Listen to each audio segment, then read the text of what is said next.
Alrighty, so we're off. First stage. First stage is Ninja Village. Ninja Village essentially is, for the moment, tech smashing. The developers of the game have been amazing. They're going to actually introduce a tech skip option just as per request from the runners. But for now, Ninja Village is basically 2 minutes of tech smashing. It's also going to introduce the intro ability, which would be the Cloud Step. Cloud Step is the ability to jump after slashing an object, whether it be a lantern, an enemy, not immediately, but shortly in a projectile as well. It's going to be the basis of everything that he does movement-wise. So it's kind of the way the game eases you into that.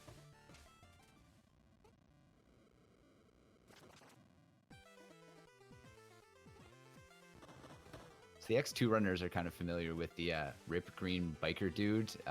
We start with Rip Village. And here we have the Demon King. We also like to play a game. Sorry, it's a little late in announcing it, but we always like to guess 0, 1, or 2 in terms of time shards. Time shards are this game's currency. And the intro enemies here that are actually killed by the Western Warrior, 2. That's actually really good luck. They do count towards your total. So we always like to have a fun little guessing game at the start of every run. And 2 is incredibly lucky. I forget the exact percentage. If Colt's in chat, he can toss the number out. But 2 is actually pretty rare.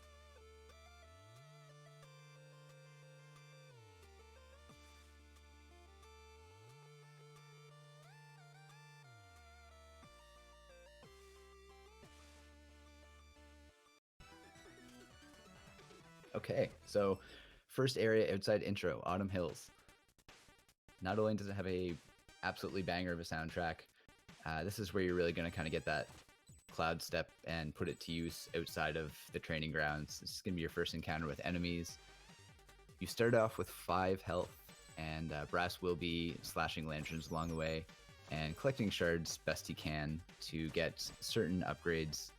Certain upgrades are mandatory, but there are optional upgrades that he is going to want to purchase just to kind of optimize his routing. So for now, he's going to be slashing. Lanterns give 3 when they drop time shards. Enemies drop it randomly. He wants 40 going into this first shop. He's going to be getting 2 abilities here. One is going to be the mandatory claws ability, which will allow him to climb walls.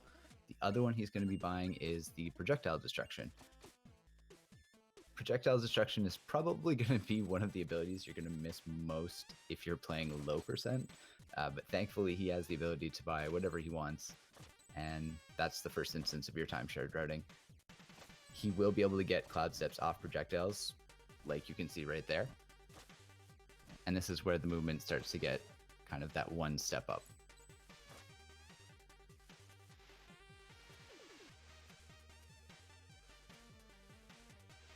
Let's see if he's going to go for a damage boost here. He's going to opt to wait for the platform, which is completely reasonable in a marathon setting.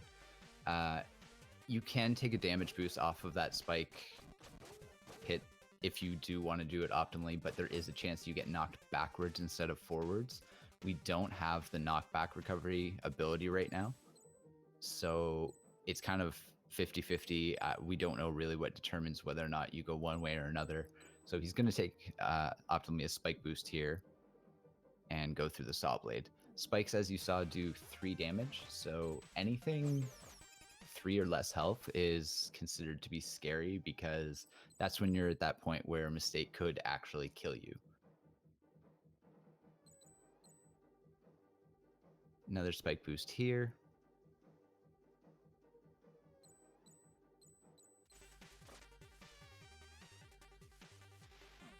$0 to save the animals. Well, I can assure you there are not going to be any animals saved in this one. At least not specifically or intentionally.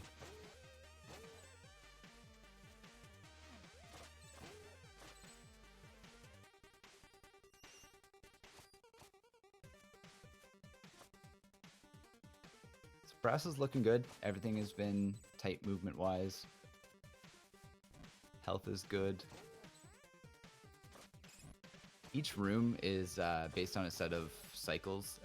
They are local timers. They're not global timers, but whenever you enter the connected section of the room is where everything starts. So depending on his speed, it impacts when that platform is, or I guess where that platform is. Taking a little bit of a boost up there, saying no thanks to that elevator.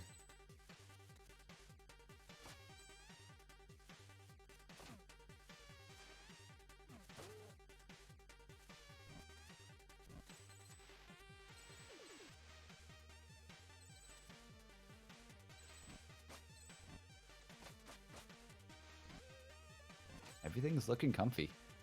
So he's getting pretty close to the end of the boss of Autumn Hills.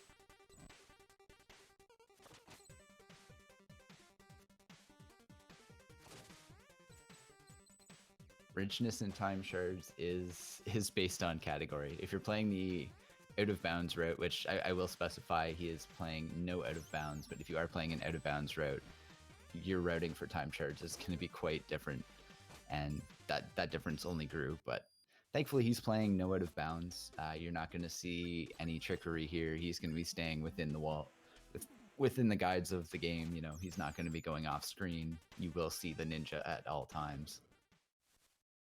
So management of time shards is actually a little friendlier in no out of bounds.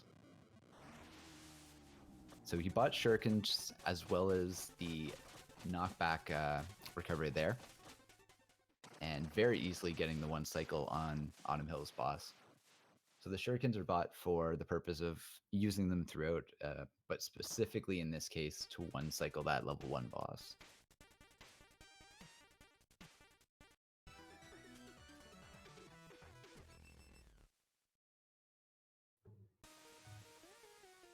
We're going to see a brief moment of Forlorn Temple here. So everyone say hi to Forlorn Temple and bye to Forlorn Temple. That is all you guys are going to see of it in the 8-bit category. And he's on the catacombs. Hey, can you guys hear me all right? We can hear you. Yes, we can. Strizer, what's up, man? We're getting ready for everyone's favorite laugh, or at least my favorite laugh. Longest level in the world? Final Fantasy X laugh? Yes, exactly. Speaking of which, we got $5 from Just Ads. No comment, but thank you for your donation.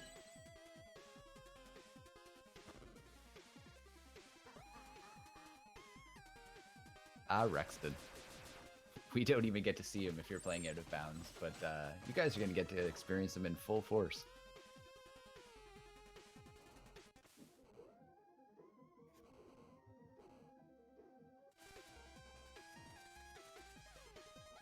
And so we heard you were working later or something last night. Oh, my schedule is everywhere. It's terrible. Death by work. I tried to get just a little bit extra sleep, and apparently that little bit was a little bit too much extra sleep. It happened. I mean, you're not the only one with long nights, dude. I don't even consider myself to have a sleep schedule anymore, so it's, yeah. I mean, yeah, it's not like, I mean, I thought it was just a myth, like a joke. Nah, Strizer don't sleep. He just goes to work, plays games, eats, repeats. Yeah, well, I got off of work at 7:30, and then this was going to be starting at like 10:30, so at best I was going to get 3 hours. Clipper commenting, yes, the music does change when you are underwater.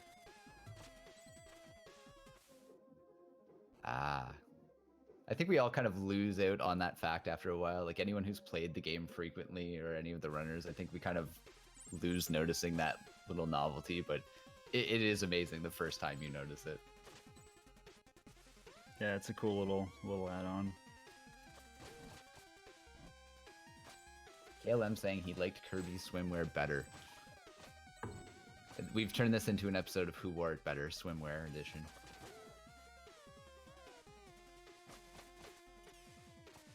I wasn't sure which skip he was going to go with. I haven't seen him play recently, but it looks like he's going with the newer skip.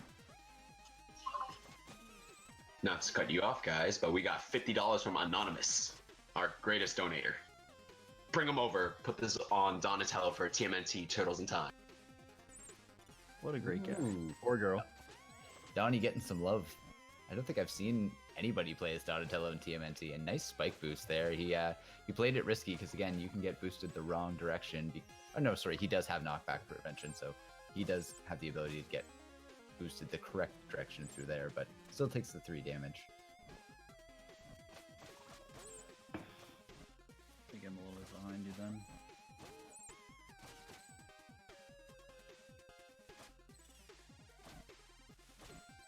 So you just tell me what's happening and I'll commentate. He's in the pendulum room again. Well, not again, the other pendulum room. It's a great room. He did really well. He did well in waiting for the cycle. You don't want to try and outrun that if you're not entirely sure you're going to make it. You can make it, but it's not easy. Yeah, it's a tight jump. You have to jump immediately after that pendulum swings and not have any hesitation at all. You can't clip the wall as you're jumping over. Otherwise you better wait. Let's see some love in chat for Ruxton. Speaking of love, Clipper1 donated $100 all to Raph. Oh. This bid war's getting intense. So what he just tried there, and he got it on the second try. Unfortunately, he's not going to be able to have the same benefit. You can use Ruxton's attack to cloud step off of and actually get up and attack him as he's doing the remainder of that attack, and that's really how you're going to maximize your damage. Unfortunately, he was knocked down and didn't get the full benefit, and once he did get up there, he didn't really have the ability to take that extra damage safely. A little more time on this one.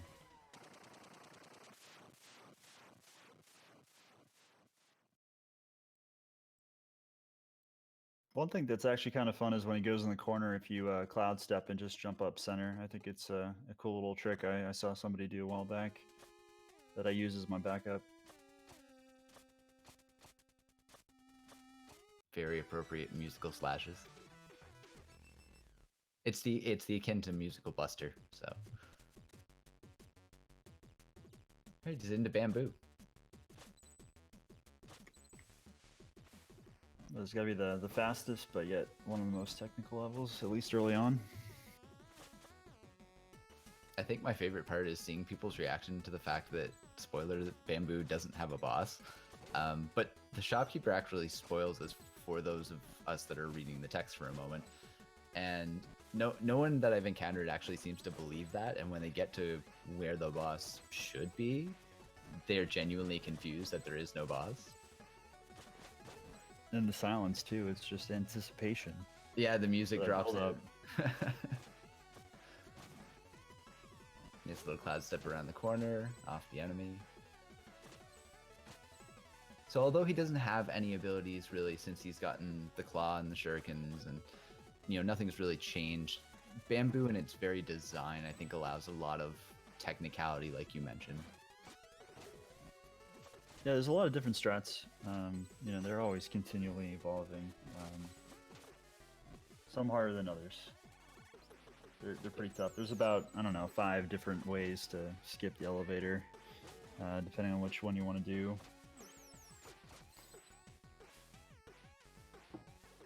There's one that's a very tight window. We're gonna see if he's gonna go for the N2 skip. Never heard of it.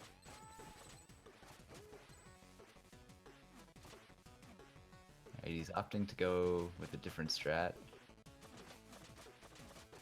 The good thing is, if you end up missing, like unfortunately happened there, you're already really causing the elevator portion to go up, so you don't suffer quite the same loss as you would trying one of the other strats and having to bail. Yeah, there's not a good backup if you miss one of those jumps for the left side. You're gonna lose time.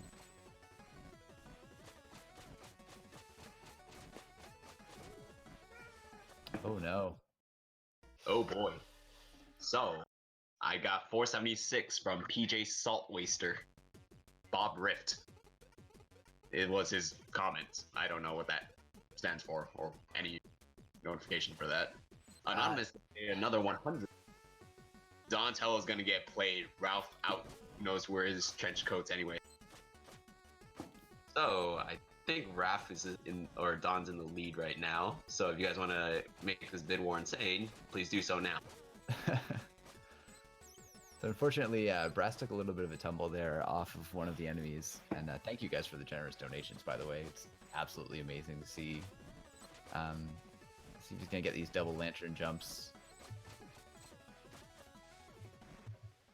Was cautious, but we got through it without a fall, so that's the important thing.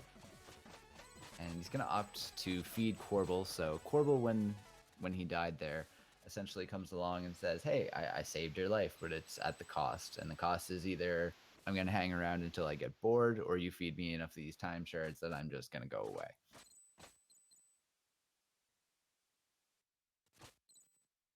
It's the boss of Bamboo. Exactly. Complete silence. I think he actually had enough time shards, but it's never bad to be safe. He also might be going for a safe routing, which would include the health upgrade as well as the glide attack. So he's true, yeah, especially if he's going to try to go for it earlier. I used to do that in Crags, actually. Yeah, there we go. I'm not sure what the number would be actually for that one. You know what? It's been too long since I've done No Out of Bounds, so I don't know any numbers in No Out of Bounds in terms of time shared routing these days. But it's a little more loose than the Out of Bounds category. And there's the first instance of the glide attack, which you just saw, and the glide which the shopkeeper gave us. I saw somebody in chat say if is there a negative if you don't pay him off? It doesn't matter. It's just if you're not paying him the time shards, he's just gonna stick around a little bit longer. And then Fun get fact. bored. He also gets scared by bosses. True, so yeah. You get into the boss room, he just basically his eyeball bulges out of his head, and then he splits. Nope, I'm out. Which is strange for somebody that seems like a god of death. But, Right? But I don't know. He's I'll just give the him the god of benefit your of the doubt. death. Exactly. Yeah, he doesn't have his own Corbel. Remember that bid war I was talking about, guys? Uh-oh. Clipper1 donated another 50 to Raph. Do we have accurate totals? Like, where is that actually comparing now? Because I feel like that's still really close. It's like $50 difference right now, I believe. Let me double check that. Currently 175 to Wrath and 150 to Dawn. Ooh, 25. Yep. And back to you guys. Such a fun game. I actually played that for the first time in 15 years yesterday. I admittedly love that game. I haven't played Hyperstone, but Team NT4 is just, yeah, it's rooted in my childhood. That was one of my original games growing up. I still had the card and everything. I didn't even know there were character differences until I watched some of the speedruns. I was like, oh, they actually mean something different other than, you know, just looking different. I'm not quite evolved that level though. I couldn't tell you exactly what they are. I have an idea that I know that Raph does the most damage and has the least health, but above and beyond that, I don't know. But I always just played Mikey as a kid because he was Mikey. I must have been the outsider. I was Raph. He's the party dude, exactly. Exactly. Yeah, Brass, other than that one death, has been carrying very nicely. His time shards are good, his movement has been good. Cloud stepping off everything and anything, and he is into the Golem boss. Yeah, very smooth stage. GG.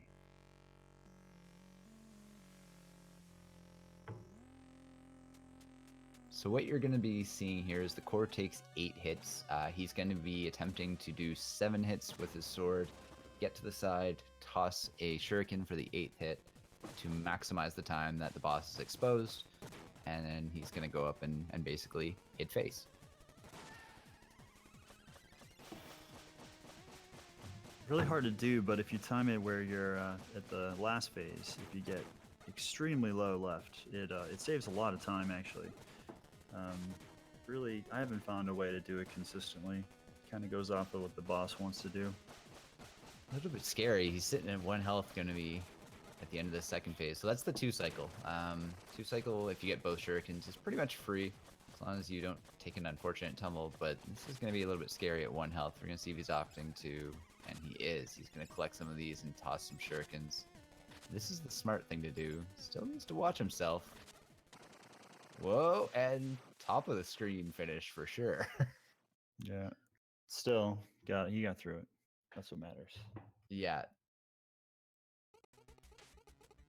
That's a lot of time if you died at the very end there.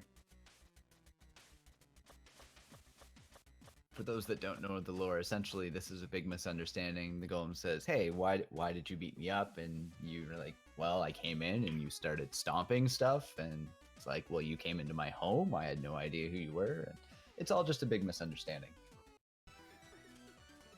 You know, if he's inside the golem too, really his peripheral vision is pretty limited. You probably didn't even see him. Yeah.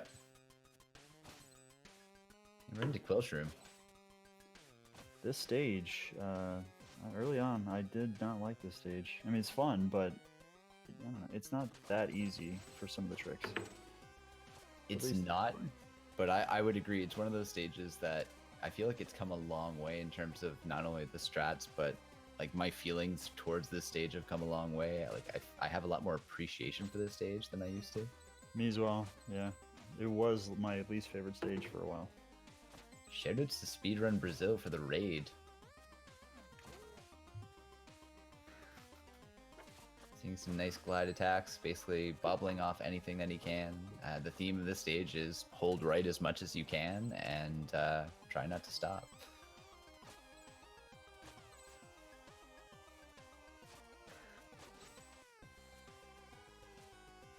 Shout out to Speedrun Brazil with that big raid.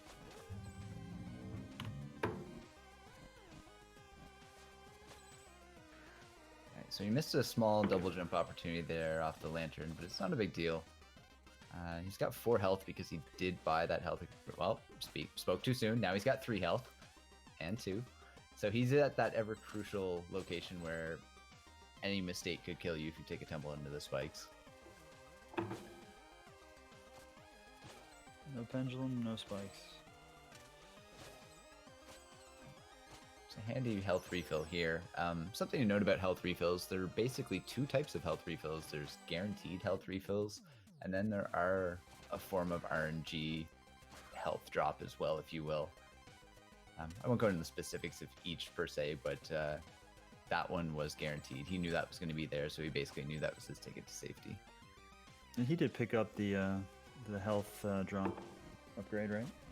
Yeah, he has the 6 instead of the 5 right now. Oh, sorry, you meant the one that causes Yeah, the enemies to random drop. refill for the singles. I didn't actually see, to be honest. I imagine he did. Usually get them together.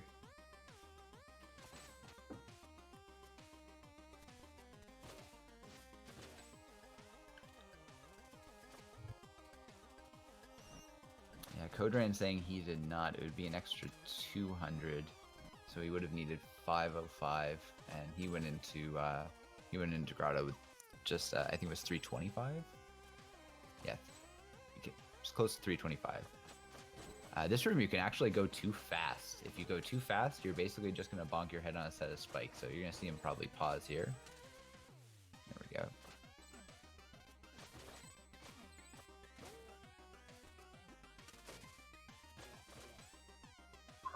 We are $55 away from hitting $3,000, so who wants to break that for me, please, and give me something to read and do jobs? And swing that bid war about which turtle's gonna be played. Under the Queen of Quills. Don't think I've seen it done that way. He took he did a couple damage on the way up. We're gonna see if he's gonna do this differently on second cycle. Usually what you'll aim to do is you'll do a slash and then you want to hit her with the start after she grabs the ring to force her to drop. And then from then on, she's on a set pattern. So there is a mandatory 3 cycle fight here. And yeah, you can kind of just impact how long she stays up there for the additional cycles. I've tried so hard to actually find that magical 2 cycle, but it's elusive. From what I can tell, the way that her health works and that last star dealing the last damage there, until she's actually dead when she finishes that 3rd cycle, doesn't matter how much you damage her, you can't actually finish her until she hits the ground. Well, Clipper1 donated another 50 to Raph. All Raph, got to stretch that lead a little. Winky face. So, with that said, Raph is ahead at $225, followed by Don at $150, followed by Leo at $5, and Mike at $3.01. Back to you guys. That 1 cent though. Yes. It was to create chaos, and it's actually done that because it's been there the entire time since. So now we get the rope dart. It is the rope dart and only the rope dart. It is not the grapple beam, and never will be the grapple beam. Go on the TV. I might be able to. Can you hand me the clicker? I can pull it up probably. I just can't have the volume on because it'll go into the mic, and then it'll do a loop forever. That's right. So. $3,000 has been met. We're almost halfway to our donation goal, guys. Keep it up, and thank you all for your generous donations.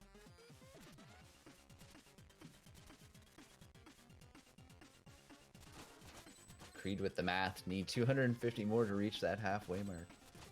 So the theory that you're going to see him implementing here is RDE, rope dart everything. That means rope dart enemies, rope dart lanterns, rope dart walls. It is going to be your fastest form of movement throughout the rest of this. So Craig's is really kind of that first stage that's going to let you flex your muscles and put everything together that you've built up until this point. You know, it's going to want you to glide, you're going to want a rope dart, you're going to want a cloud step.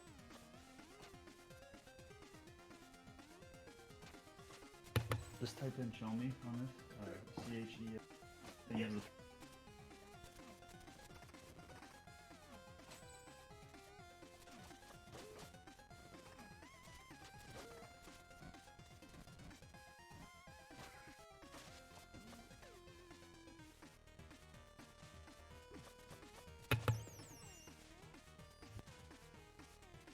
Clipper, you're a madman, but thanks for the $55 all going to Raph again to stretch out the lead a bit more. I hope you're not broke by the end of this. According to chat, that one may have been accidental or was accidental, but thank you regardless. Accidents happen. It's a good accident. Your character is going to get played at this point. So... So I was about to say, actually, with the rope dart, it's going to be a lot of fun with the New Game Plus coming out. That's really going to change, for that category at least. It's going to really open up the game, and I'm curious what the times are going to be for that in each category.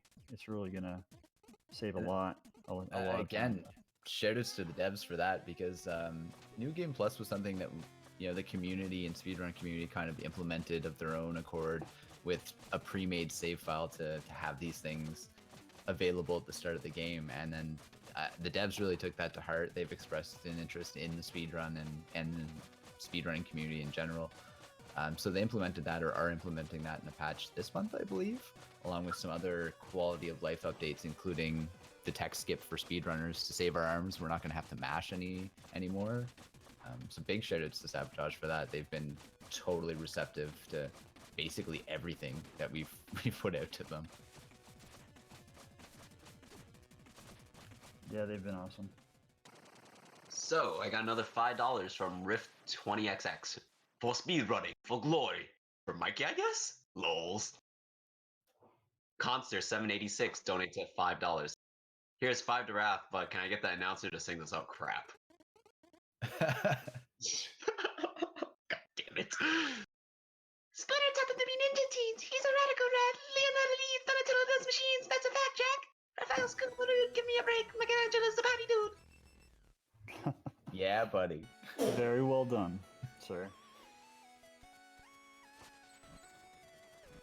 So the boss that we just we didn't really speak of there, the two bosses, one having arm day and one having leg day.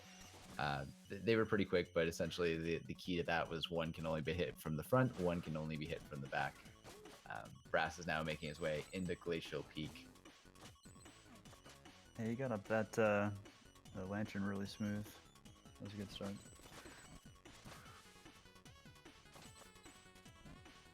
I noticed that Glacial Peak is kind of that first stage that, I mean, you get to test out everything in Crags, and it's really kind of, you know, pulling everything together. And then Glacial Peak takes it that one step further of saying, okay, well, now we're going to expect you to just be able to cloud step over pits of death because you should be that comfortable by now. Should maybe, but I might have not been ready for that when I first started. I think I died a lot on this level in the same areas too. It was really frustrating.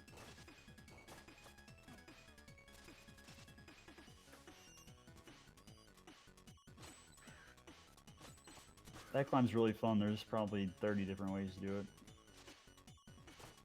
Anything vertically oriented, I find there's a lot of alternative strats, and it's not even necessarily that one is faster than the other, which is, I think, what makes it so cool is there's so much variety in how you want to tackle screens, and there's validity to a lot of those different ways.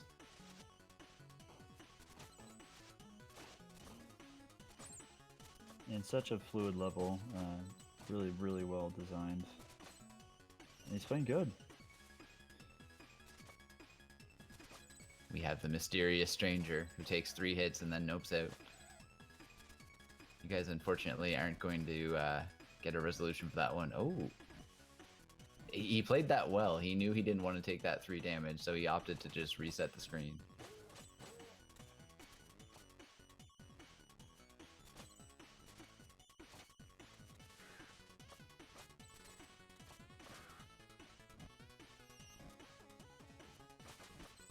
They do grow back, but I'm honestly not 100% sure how long it takes. I want to say it's at least 5 seconds, probably more.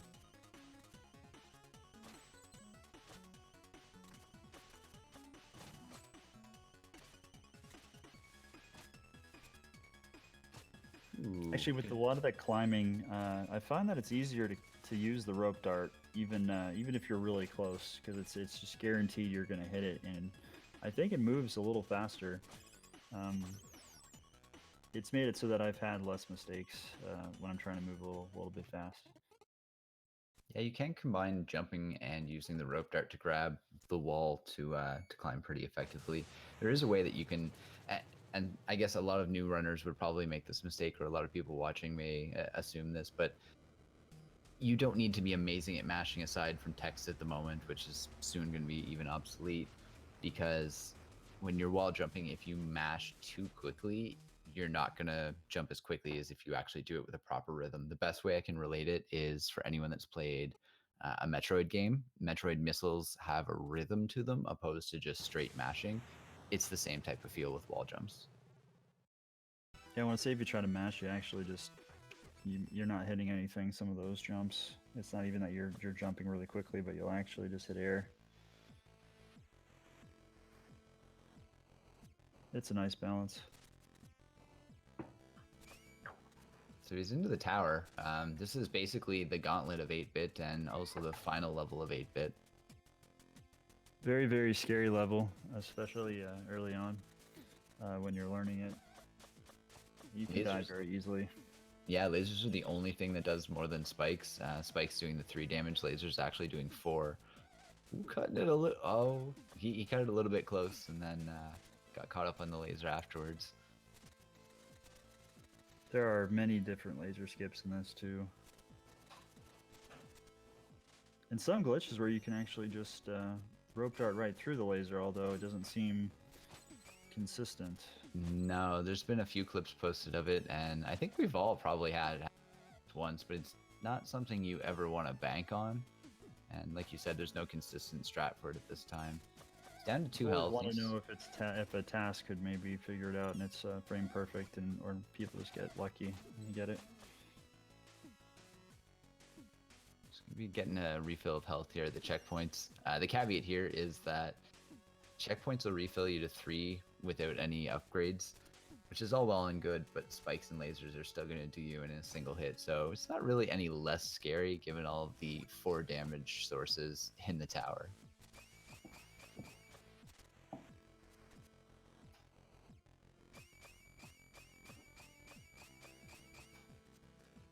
See Kodran mentioning when you're on PB pace and tower, he has only had the 1 death, So I'm not actually peeking at the time myself.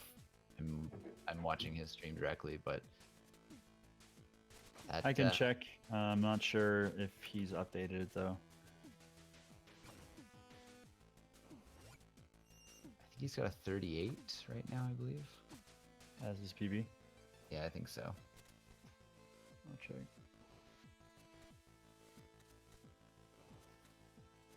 Yeah, he's pushing for sub 38 according to Codran, which is, I believe, what he mentioned earlier. You can do a small kind of cycle skip in this room. He's going to nope out of it, which I totally respect. That would kill him, would cost him quite a bit of time. He's going to have to be careful with that glide. Health up, or health refill there, which is nice and safe.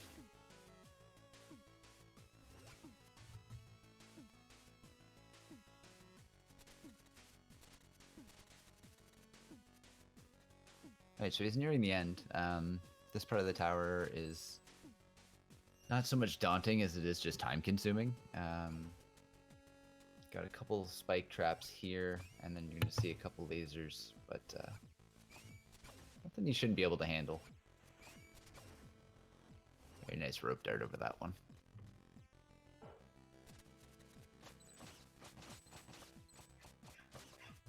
This room, unfortunately, any way that you want to try and speed it up, it's just not happening. You are doomed to wait for that platform every time.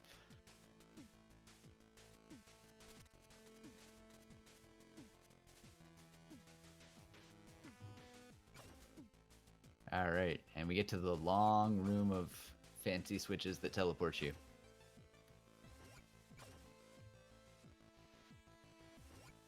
Not everyone's favorite room.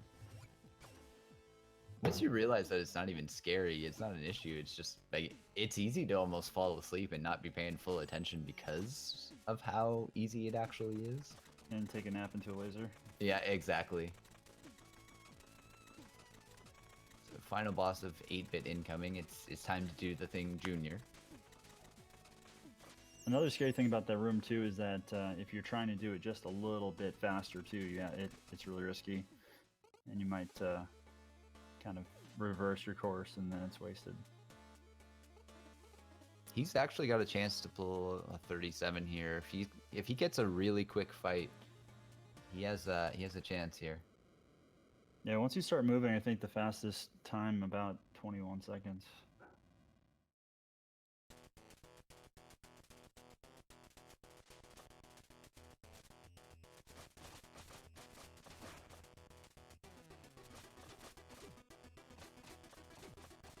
Alright, so see a little bit of damage. The idea here is you can juggle yourself on the outside of the Arcane Golem's hitbox. That said, if you jump in there pretty much immediately, he's got to be careful, he's got the 1 health. Jump in there immediately, you need to worry that he's going to basically do the clap and knock you away. So it's almost better to give a slight pause and then he'll do an attack. Unfortunately, Brass taking a little bit of a tumble, having to wait for this hitbox. He needs to play it safe. I mean, playing it safe is definitely the best case that he has right now. Golem's almost dead. Ooh, okay, that's a long attack. He's playing it cool. Come on, Brass. I'm on the edge of my seat, I'm not gonna lie.